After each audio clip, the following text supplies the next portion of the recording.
जय महाकाल शिव गोरख मंदिर समिति में आपका स्वागत है। नमस्कार, मेरा नाम है नगद मोहन और आप देख रहे हैं मेरा चैनल शिव गोरख मंदिर समिति। समय समय पर हम योग मुद्राओं का ज्ञान दे करके आपको तरह तरह की योग मुद्राएं बताते रहते हैं और आप उसका अच्छा अनुभव कर पा रहे हैं और अपने जीवन को ठीक प्रकार से चला पा रहे हैं। आज हम बात करते हैं कुछ विशेष मुद्राओं की जो अपने आप में अद्भुत हैं, अलौकिक हैं और दिव्य हैं। हम आज बात करेंगे शक्ति मुद्राओं की। शक्ति मुद्रा कौन सी होती हैं और शक्ति मुद्रा करने से हमारे शरीर के अंदर क्या होता है। तो पहले मैं ये एक्सप्लेन करूंगा पूरा कि शक्ति मुद्रा हमारे शरीर के अंदर क्या क्या प्रभाव डालती हैं। सबसे पहले ये होता है कि हमारे शरीर के अंदर दो प्रकार की शक्तियाँ होती हैं, एक नकारात्मक होती है और एक सकारात्मक होती है, जिसको हम बोल सकते हैं एक तमोगुणी और एक सतोगुणी। ठीक है, ये हमारे गुणों के आधार पर ही होती हैं, अर्थात जो हमारे गुण होते हैं, जौन से गुण हमारा एक्टिव होगा, चाहे वो तमोगुण हो चाहे वो सतोगुण हो, उसके आधार पर ही ये शक्ति एक्टिव होती है। ये हमारे अंदर अदृश्य रूप में पड़ी रहती है, लेकिन हमें इसका ज्ञान नहीं होता है। तो इतनी चीज़ आपको समझनी होगी। साथ में आपको ये समझना होगा कि जो भी मुद्रा हम करते हैं वो केवल उन मुद्राओं के केवल तीन ही प्रकार होते हैं, सात्विक, तामसिक और राजसिक। ये चीज़ तो आपने पढ़ी होगी। प्रकृति के तीन गुण होते हैं हर मनुष्य के अंदर, हर स्त्री के अंदर, तामसिक, सात्विक और राजसिक। तामसिक क्या होता है? तामसिक वो जो दूसरों को क्षति पहुंचा करके अपने आप में आनंदित होते हैं, ऐसे लोग, ऐसे पुरुष। सात्विक वो होते हैं जिन्हें दूसरों को सुख दे करके चलना होता है, उन्हें दूसरों को सुख दे करके खुद दुख झेल करके दूसरों को सुख पहुँचाएंगे तब उनको अच्छा लगता है, अर्थात अपने खुद को चोट दे करके दूसरों को सुख पहुँचाना। ऐसे लोग सात्विक श्रेणी में आते हैं। और एक होते हैं राजसिक। राजसिक वो होते हैं जो मध्य होते हैं, जो ना दुख देते हैं ना सुख देते हैं, किसी को उनसे कोई मतलब नहीं होता, ना उनको किसी से मतलब है, ना कोई उनसे मतलब रखता है। तो ऐसे लोग जो होते हैं वो राजसिक होते हैं। खैर, ये तो भगवान श्री कृष्ण ने इसके विषय में बहुत विस्तार से वर्णित किया है, तो आप एक बार गीता का अध्ययन इसमें कर सकते हैं और गुणों के विषय में जानकारी ले सकते हैं। लेकिन इसके विषय में जानकारी अगर आपको मुझसे चाहिए तो मैं एक अलग वीडियो आपको बना करके इस पर दूंगा।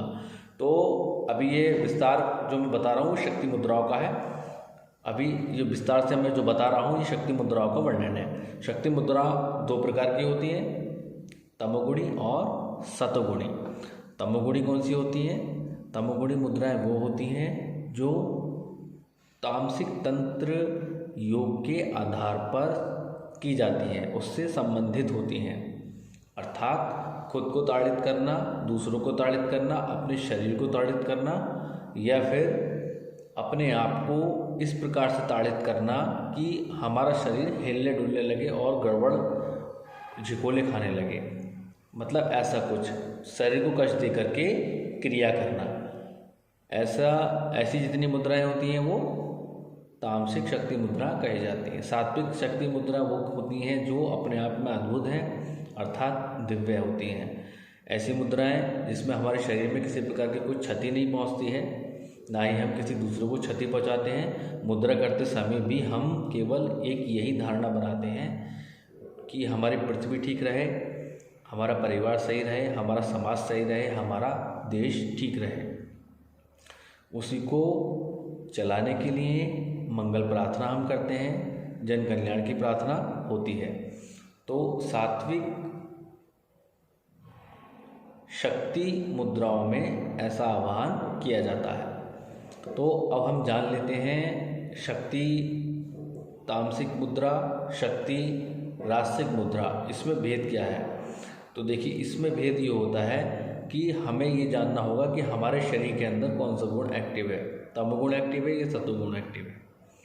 इसकी जानकारी हमें तब होगी जब हम स्वयं ये जान लेंगे। जब तमोगुण एक्टिव होता है तो शरीर गिरे गिरा होता है, आलस्य आता है, प्रमाद आता है, अहंकार आता है, क्रोध आता है, लोभ आता है, मोह आता है, दूसरों पर चिढ़ आती है, दूसरों को मारने का दिल करता है और उसको ताड़ित करने का दिल करता है। तो ऐसे में आप समझ जाइए कि आपका तमोगुण चल रहा है। सतोगुण का अर्थात ये होता है कि दूसरों को सेवा करने का दिल करता है, उसको खाना खिलाने का दिल करता है, पानी पिलाने का दिल करता है, घर में कोई भी आता है तो उसकी सेवा करने का दिल करता है, उसके साथ बैठने का दिल करता है और दूसरों की समस्त सेवा करने का दिल करता है। तो ऐसे जब धारणा है तो समझ जाइए आप, आपके अंदर सात्विक धारणा आ गई, सात्विक गुण एक्टिव है। साथ में जब इन दोनों में से कोई सी भी स्थिति आपके साथ में ना हो, तब आप समझ जाइए कि आप जो है रासिक गुण आपके अंदर है। तो ये तो गुणों की प्रकृति होगी, गुणों की प्रकृति से आपको ये साथ में मुद्रा की प्रकृति हो गई। अब नवरात्रे आ रहे हैं, नवरात्रों में दोनों ही मुद्रा आपको करनी होगी, तामसिक मुद्रा भी और सात्विक मुद्रा भी। इसके विषय में अलग जानकारी आपको देंगे और हर क्षेत्र में एक अलग मुद्रा आपको बताई जाएगी। मैं केवल ये वीडियो आपको इसलिए बता रहा हूँ कि आप मेरी इस वीडियो को देख करके केवल इतना समझ सकें कि आगे जितने भी मुद्राएं मैं YouTube पर पोस्ट करूँगा वो आदि सात्विक और आदि तामसिक होगी। ध्यान से आपको उन मुद्राओं को करना होगा, ध्यानपूर्वक करना होगा, क्योंकि वो मुद्राएं जितनी भी होंगी वो सात्विक मुद्राएं कही जाएंगी, तामसिक मुद्राएं कही जाएंगी। साथ में सबसे बड़ी बात ये है कि उन मुद्राओं को शक्ति मुद्राओं के नाम से जाना जाता है। शक्ति मुद्राएं जब कोई भी साधक करता है, अपने शरीर के साथ में करता है, तो एक तरीके से अपने शरीर में बहुत सारे परिवर्तन वो कर लेता है। सबसे बड़ा परिवर्तन होता है उसके मणिपूर्ण चक्र में, जो कि आदि शक्ति का स्थान है, केंद्र बिंदु है, महाप्राण वायु का केंद्र बिंदु है।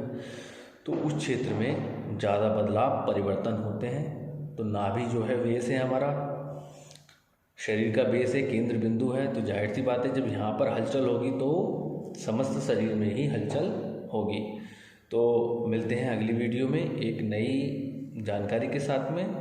अभी के लिए जो है वो आप कीजिए, लेकिन साथ में हाँ एक चीज़ आप विशेष में बताऊँ आपको, वो ये है कि आप जितनी भी मुद्राएं कर रहे हैं इस समय पर मेरी बताई हुई जो भी मुद्राएं कर रहे हैं वो पूर्ण रूप से, पहली चीज़ तो ये है कि पूर्ण रूप से प्राचीन है। प्राचीन का अर्थ ये है कि वो अनुभवी योगियों द्वारा, अघोरियों द्वारा दी गई मुद्राएं हैं, भैरव तंत्र से आधारित हैं, विज्ञान भैरव तंत्र से आधारित हैं, सात्विक तंत्र भैरव से आधारित हैं, भैरवी तंत्र से आधारित हैं, अघोर तंत्र से आधारित हैं, सात्विक तंत्र से आधारित हैं, तामसिक तंत्र से आधारित हैं और त्राटिक और जो लय योग जिसे बोलते हैं उससे ये आधारित है। बहुत सी शैलियाँ जो आदिकाल से हमारे इस जीवन में चलती आ रही हैं, उन सभी शैलियों से ये संबंधित हैं, संबंध रखने वाली हैं।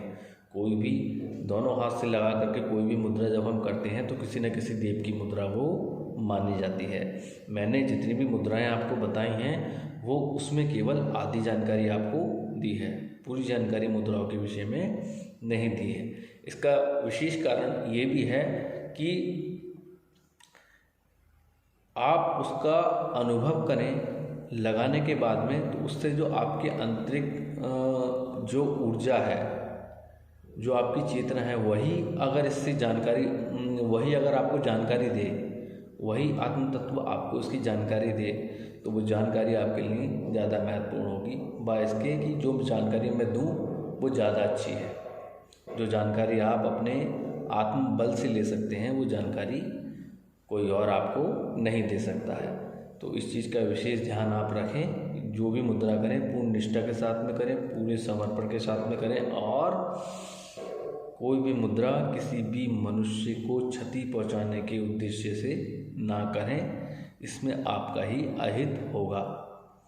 साथ में नवरात्रों में है विशेष साधना के विषय में मैं बताऊंगा कि माता दुर्गा की साधना आपको किस प्रकार से करनी चाहिए और माता दुर्गा के 9 स्वरूप हैं, उनकी आराधना किस प्रकार से आपको करनी है।